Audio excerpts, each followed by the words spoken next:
નમસ્કાર વિદ્યાર્થી મિત્રો, જય શ્રી કૃષ્ણ. આપણે ધોરણ 12માં સેલ્વી પંકજમ એ પાઠ વિશે અભ્યાસ કરતા હતા અને એમાં આપણે જે નવલિકાના મુખ્ય નાયક છે એ યોગ્ય પાત્રની પસંદગી કરવા માટે પત્ર વ્યવહારથી એ દક્ષિણ ભારતમાં શેઠ ગાંધીગ્રામની મુલાકાતે જાય અને સેલ્વી પંકજમની મુલાકાત કરે છે.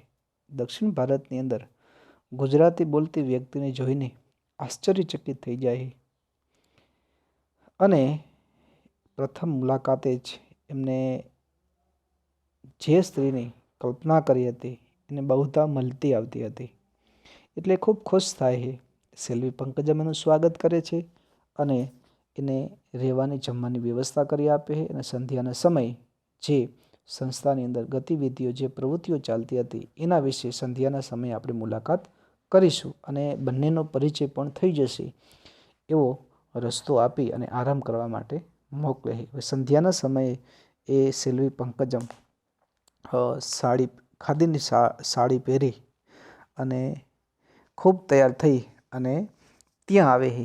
જ્યારે એ વાર્તા નાયક જુએ ત્યારે એ ખરેખર આભા બની જાય, આશ્ચર્યચકિત થઈ જાય કે ખરેખર સાદગીમાં આટલું સૌંદર્ય હોઈ શકે એ મેં પહેલી વખત જ જોયું. શાયદ હું દક્ષિણ ભારત એટલે કે ગાંધીગ્રામમાં ન આવ્યો તો સાદગીમાં આટલું સૌંદર્ય હોઈ શકે હું ક્યારેય જોઈ શક્યું ન હોત. એટલે સુધી આપણે અભ્યાસ કર્યો હતો.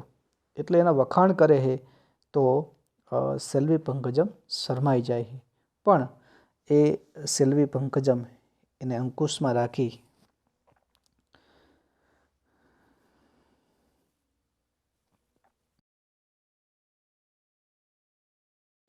પોતાને સંભાળી લઈ અને એ બોલી, હજુ તમે બધી નાની મોટી સંસ્થાઓની મુલાકાત લેશો અને એમની વિવિધ પ્રવૃત્તિઓની પરિચિત થશો ત્યારે તમને એની મહાનતા સમજાશે. ચાલો તમને આ સંસ્થાનો પરિચય કરાવી દઉં.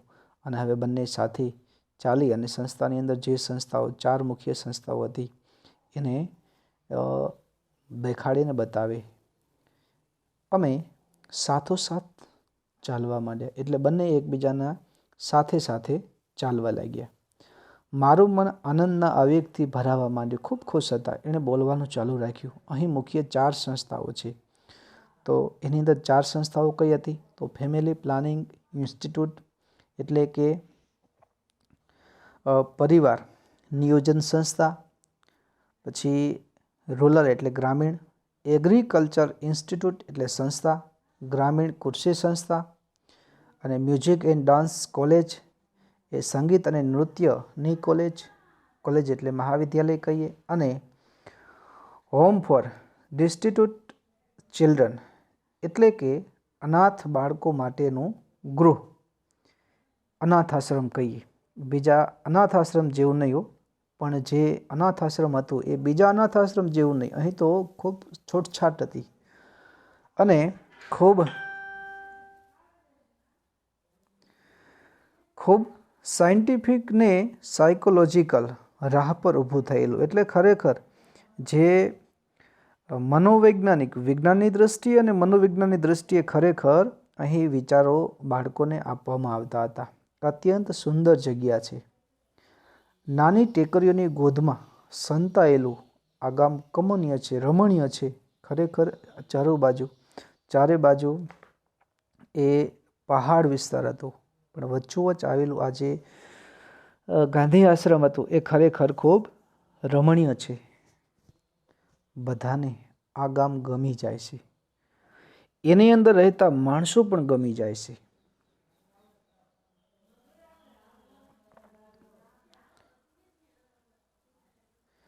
એનું મોં લાલચોળ બની ગયું અને એણે હાથ રૂમાલ મોં પર દબાવ્યો. હું તો બાળપણથી જ આની પ્રીતમાં છું એવો મને અહેસાસ થયો. બીજા કેટલાય વિદેશીઓ અહીં સ્થિર થયા છે. 2-4 એક ઇન્સ્ટિટ્યૂટમાં છે. મોન્ટેસોરી સાથે કામ કરી ચૂકેલા એક અંતેવાસી ઇન્સ્ટિટ્યૂટ હોમમાં છે. અને જે ખરેખર અંતેવાસી એટલે સાથે કે પાસે રહેનાર કહીએ આપણે એવું, એવા ઘણા બધા વ્યક્તિઓ આ સંસ્થાની અંદર રહે છે.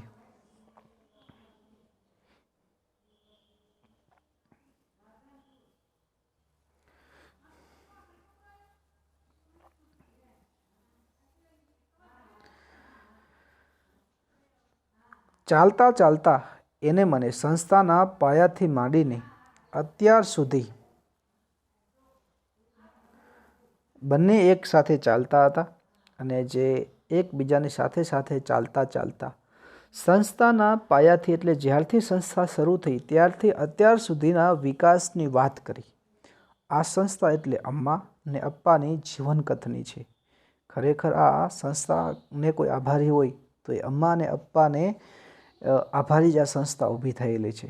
ગાંધીના ચુસ્ત અનુયાયી એટલે એના નિયમોનું પાલન કરવું, એના વિચારોની સાથે વણાઈ જવું. એ અમ્મા ને અપ્પા એ ગાંધીવાદી વિચારોના ચુસ્ત અનુયાયી હતા ને અંતેવાસી એ પ્રમાણે જીવન જીવતા હતા. અમ્માને અપ્પાએ આ જંગલમાં કેવું મંગલ કર્યું તેની રસપ્રદ કથા મેં સાંભળી છે.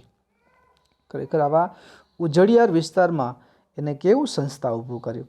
ગાંધીજીના આદર્શોની કેટલી નજીક રહી ડૉક્ટર અમ્માને પૈસાપાત્ર અપ્પાએ આ સંસ્થાને ઊભી કરી તેનું તેને ભાવપૂર્વક બયાન કર્યું. ખરેખર ડૉક્ટર હતા પણ તેને જરા પણ લેશ માત્ર વગર આ સંસ્થા ઊભી કરી છે. કમાવાના ઉદ્દેશથી નહીં પણ સેવા ભાવના ઉદ્દેશ્યથી. ગામડાના ઉદ્ધારમાં એનો ફાળો કેવો ને કેટલો તેનો અદ્ભુત ચિત્તાર આપ્યો. અને ખરેખર આ ગામડાની અંદર આ સંસ્થાનો કેટલો બધો ફાળો કહી શકીએ એનું હું વિગતવાર એને સમજાયું. ફેમિલી પ્લાનિંગને એગ્રીકલ્ચર જે કૃષિ વિજ્ઞાન હતું એની પ્રવૃત્તિઓ ગામડાના અભણ અને અબૂધ જેને કાંઈ ખબર ન પડતી એવા માણસોને અવશ્ય આશીર્વાદ સમી લાગતી હતી આ સંસ્થાઓ. એને ખ્યાલ સહેજે મનાવી ગયો. છેલ્લામાં છેલ્લી ઢબના સાધનોથી સજ્જ સંસ્થાઓ આ ગાંધીગ્રામમાં જોતા મારા આશ્ચર્યનો પાર ન રહ્યો. આવી સંસ્થાની અંદર પુષ્કળ પ્રમાણમાં સંસાધનોથી ભરપૂર હતા.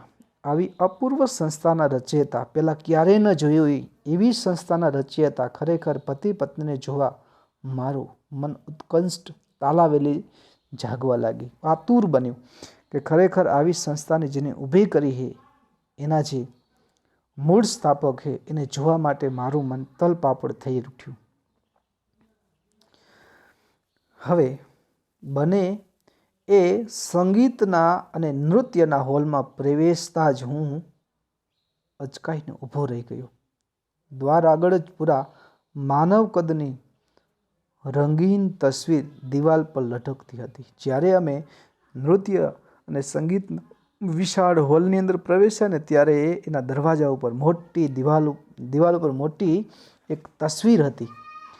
એ કિશોરી પંકજમની હતી. મેં સપ્રશ્ન એની સામે જોયું અને એની સાથે પ્રશ્નની સાથે એની સામે જોયું. હા, એક ભાઈએ વર્ષો પહેલાં બનાવી હતી અને સપ્રશ્ન પૂછ્યો કે આ સેલ્વી પંકજમ તમારી જ તસવીર લાગી. ત્યારે એને જવાબ આપ્યો, હા, એક ભાઈએ વર્ષો પહેલાં બનાવી હતી. મેં ભરતનાટ્યમનો અભ્યાસ કર્યો છે. ભરતનાટ્યમ દક્ષિણ ભારતનું તમિલનાડુનું સારું એવું વિશ્વ પ્રસિદ્ધ કહી શકીએ એ ભરતનાટ્યમ છે એનો અભ્યાસ કર્યો હતો. આ સંસ્થા માટે પૈસા ભેગા કરવા અમે નાટ્ય નર્તનનો કાર્યક્રમ લઈ આખા હિન્દમાં રખડતા હતા અને સંસ્થાને પૈસાની જરૂર પડે સ્વાભાવિક, એટલે પૈસા ભેગા કરવા માટે અમે નાટ્ય અને નર્તનનો કાર્યક્રમ લઈ આખા ભારતની અંદર ફરતા હતા. અમ્મા અને અપ્પાને મારા પર અત્યંત સ્નેહ છે. એક ચિત્રકાર ભાઈએ સહજ ચિતરેલું અને એક ભાઈએ એમને આ ચિત્ર બનાવી આપ્યું. અમે એક મોટા હોલમાં પ્રવેશ્યા. એક હૃદયને ગમી જાય એવું દ્રશ્ય જોવા મળ્યું. નાના નાના ભૂલકાઓ નૃત્યના જુદા જુદા પોચ એટલે એક સ્થિરની અંદર પોતપોતાની પ્રેક્ટિસ કરી રહ્યા હતા. અમને જોઈને ત્યાંની આધેડ એટલે 50% ઉંમર વિતાવી ચૂકેલી બાઈએ તબલચી પાસે થાપ મરાવીને બધા જ બાળકોને શિસ્તબદ્ધ પોતાની મુકરર જગ્યાએ જઈ અમુક પોજમાં સ્થિર થઈ ગયા. અને જ્યારે એ બાળકો પ્રેક્ટિસ કરતા હતા એ અમુક સ્થિતિની અંદર એ ઊભા હતા. જ્યારે એ બાઈએ તબલા ઉપર હાથ મારી અને અમુક સ્થિતિની અંદર મુકરર નક્કી કરેલી જગ્યા અમુક પોઝની અંદર થઈને એ સ્થિર પાછા ઊભા રહી ગયા. બાઈ તોડા બોલવા માંડી ને એક મનોહર હલનચલનની ભાત બંધાવા લાગી. અને એ બાઈ હતી એ તોડા બોલવા એટલે તોડા નામનો એક રાગ છે એ ગાવા લાગી. અને એ નૃત્યના હલનચલનની વિશેષ ઢબની જે આકૃતિ હતી એ થવા લાગી.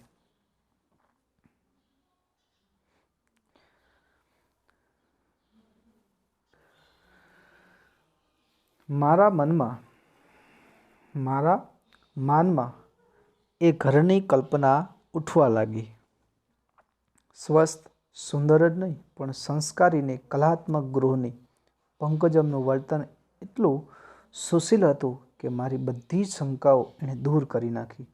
ખરેખર જે એના વિશે મારી શંકાઓ હતી એને આટલું બધું સંસ્થાનું જે બહુધા સન્માન એને એક સંસ્થાનું મુખ્ય પાત્ર કહી શકીએ એવી એની જીવનશૈલી જોઈ અને બધી શંકાઓ ખરેખર દૂર થઈ ગઈ. ત્યાંથી નીકળી અમે સીધા ડિસ્ટ્રિટ્યૂટ હોમમાં આવ્યા એટલે અનાથ આશ્રમમાં આવ્યા. દરવાજા પર પ્રવેશ કરતાં જ એ બોલી, અમને સૌને આ સંસ્થાનું બહુ જ ગૌરવ છે. ખરેખર આ સંસ્થા જે બતાવી હતી એ અમારા માટે ખરેખર ગૌરવની વાત કહી શકીએ કે આ સંસ્થાનું હું બાળક છું. અમે એને કલગીરૂપ સંસ્થા માનીએ છીએ. ખરેખર અમારા માટે ખરેખર આ સંસ્થા અમારા માટે ખૂબ આશીર્વાદરૂપ છે. કલગીરૂપ સંસ્થા માનીએ છીએ. આ બાળકોમાંથી એક જૂથ પંકજમ બાજુ ખસી આવ્યું. જે બાળકો હતા એ બાળકો સેલ્વી પંકજમ પાસે આવ્યા અને એને લગભગ મારાથી દૂર ખસેડી ગયું.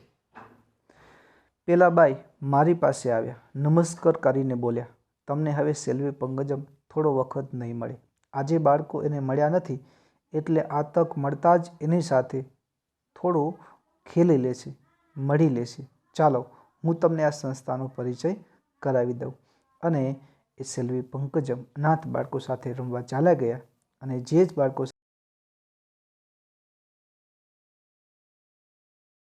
ને આગળનો પરિચય કરાવે છે. એ એક અત્યંત મજાનું સ્થળ હતું. અનાથ બાળકો માટેનું તો ખરેખર એ સ્વર્ગ જ ગણાય. તદ્દન નાના બાળકોના રૂમમાં અમે પહેલા ગયા. 3-4 શિક્ષિકાઓ અને આયા એટલે બાળકોને સંભાળ રાખનાર કહીએ. શબ્દ સમૂહ માટે એક શબ્દ નીકળી શકે. આયા એટલે શબ્દ નાના બાળકોની સાળ સંભાળ રાખનાર સ્ત્રી એટલે આયા. બચ્ચાઓની દેખભાળ રાખતા હતા. બધાને નર્સિંગ ને મોન્ટેસરી શિક્ષણની તાલીમ ત્યાં આપવામાં આવતી હતી. 5-10 મિનિટ હું ત્યાં ઊભો રહ્યો. બે પરસ્પર વિરોધી લાગણીઓનું ઘર્ષણ મારા મનમાં ચાલી રહ્યું હતું. સ્વચ્છ ને પ્રેમાળ વાતાવરણમાં ઉગી રહેલું ફૂલો મને ખુશ કરી રહ્યા હતા. તો બીજી બાજુ એમના નિકટના સંબંધોથી ત્યજાયેલા હતા. એ જાણી હું અત્યંત વેદનાને દુઃખ અનુભવી રહ્યો હતો. એક બાજુ આ બાળકોને જોઈને ખુશ પણ એટલો હતો કે આટલું સરસ એમને વાતાવરણ મળ્યું છે. સાથે સાથે દુઃખ પણ એ વાતનું હતું કે આ બાળકોને એવા કયા મા બાપ હશે જેને ત્યજી દીધા હે. એક જાડો આનંદી બાળક ઘૂંટણિયા ભરતો મારી પાસે આવ્યો. મેં એને ઉચકી લીધો. એ ખિલખિલાટ હસી પડ્યો. એને નીચે મૂકીને અમે જવા માંડ્યું ત્યારે એ ઊંચે સાદે રડવા લાગ્યો. મારું હૃદય, મારું અંતર દ્રવી ઉઠ્યું. મને ખૂબ દુઃખ થયું. અત્યંત ચોખ્ખી, વ્યવસ્થિત, બાળકોની શારીરિક ને માનસિક પ્રગતિ માટે બધી જ સામગ્રીથી સજ્જ એ રૂમો મારા ચિત્તમાં સદાયને માટે મઢાઈ ગયા હતા. ખરેખર એને રૂપ, એને મેં રહેવાની વ્યવસ્થા, બાળકો પણ એવા અષ્ટપુષ્ટ અને ચોખ્ખા રહેવાની વ્યવસ્થાના રૂમ હતા, એ પણ ખૂબ ચોખ્ખા હતા. આ જોયા પછી મને એ કાયમને માટે યાદ રહેશે એવા મારા મનની અંદર એની છબી અંકિત થઈ ગયેલી હતી. બહાર મેદાનમાં આવ્યા અમે. નાના બાળકો કિલોલ કરી રહ્યા હતા. એકાએક પ્રશ્ન ઉઠ્યો ને મેં પૂછી નાખ્યું. માફ કરજો, આ પ્રશ્ન પૂછવા માટે ઉત્સુકતાને રોકી નથી શકતો. આ બધાના મા બાપોથી તમે જ્ઞાત છો? આ બધાના મા બાપને તમે ઓળખો છો? તમને ખબર છે કે આના મા બાપ કોણ છે? આ બાળકોને અહીં કોણ લાવે છે?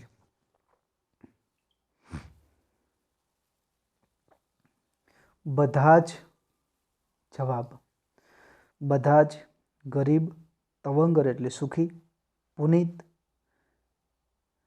પાપી, દુર્જન, સજ્જન, જેનાય દિલમાં રામ વસ્યો હોય તે બાળકનું ગળું ટૂંપવાને બદલે, એ રઝળતું છોડી દેવાને બદલે એ અહીં લઈ આવે છે. કોઈ પણ માણસને ત્યજાયેલું બાળક મળે ને તો એ અહીં મૂકી આવે છે. ગટરમાંથી, કૂવામાંથી, ઓકળેથી કે જંગલમાંથી કે કલ્પના પણ ન થાય એવી ગંદી જગ્યાઓથી માણસો એને બહાર કાઢી અને અહીં આપી જાય છે. કોઈક વખત અમને એમના મા બાપોની જાણ થાય છે. મોટા ભાગની જાણ થતી નથી. મોટા ભાગના મા બાપની ખબર પડતી નથી. અમે કિશોર બ્લોક બાજુ આગળ વધતા હતા. હવે એ બાળકોનો એ જે હતા એના મા બાપ કોણ છે એનો પણ એને જવાબ મળી ગયો.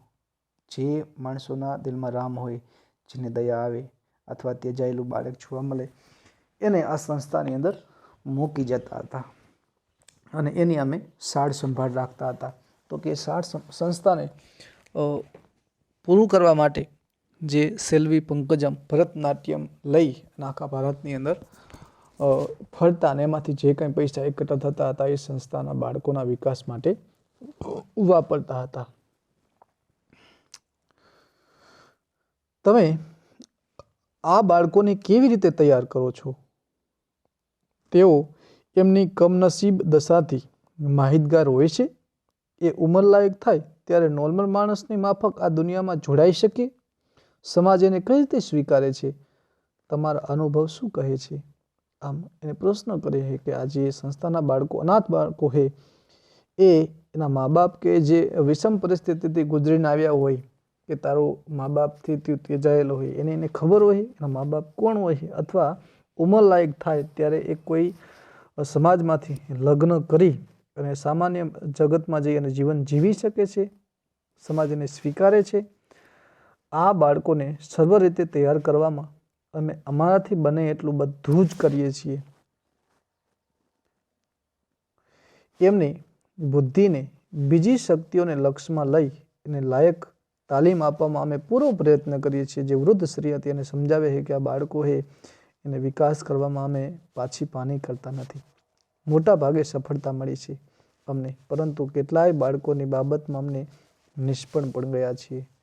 તમને એક નક્કર દાખલો આપું. તમે પંકજમના મિત્ર છો. પંકજમ એ આ સંસ્થાની આગવી સિદ્ધિ છે. તમે જાણો છો એનું નામ અમ્માએ જાણી બુજીને આ નામ રાખ્યું છે. એ કાદવનું કમળ છે. એ આ સંસ્થાનું ફરજંદ છે. એમને એ ખરેખર મોટું ગૌરવ છે. તમે જે સેલ્વી પંકજમને મળવા માટે આવ્યા છો એ આ સંસ્થાનું મુખ્ય પાત્ર છે અને એ અમારી સંસ્થાને આ પાત્ર ઉપર ખરેખર ગૌરવ છે.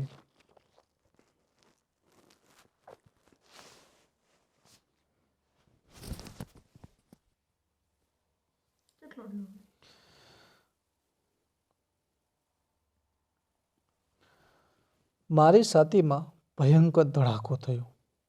આ સૌમ્ય ને શાંત દીકરીની જોડ શોધવી મુશ્કેલ છે. ભણવામાં એ ફર્સ્ટ ક્લાસ ફર્સ્ટ રહી છે. એટલું જ નહીં, બીજા ક્ષેત્રોમાં પણ એ મોખરે રહી છે. શું લેખન, શું નર્તન કે શું વક્તૃત્વ એની ખરેખર આગવી સિદ્ધિ છે. એ આ સંસ્થાનું ફરજંદ છે. એ કાદવનું કમળ છે, માટે એનું નામ પંકજમ છે. મારા મનમાં એ શબ્દો ઘોળાવા લાગ્યા. ખરેખર વિદ્યાર્થી મિત્રો, આટલે સુધી રાખીએ અને પછીના લેક્ચરમાં આપણે પેજ નંબર 80થી શરૂઆત કરશું. ત્યાં સુધી વસ્તુ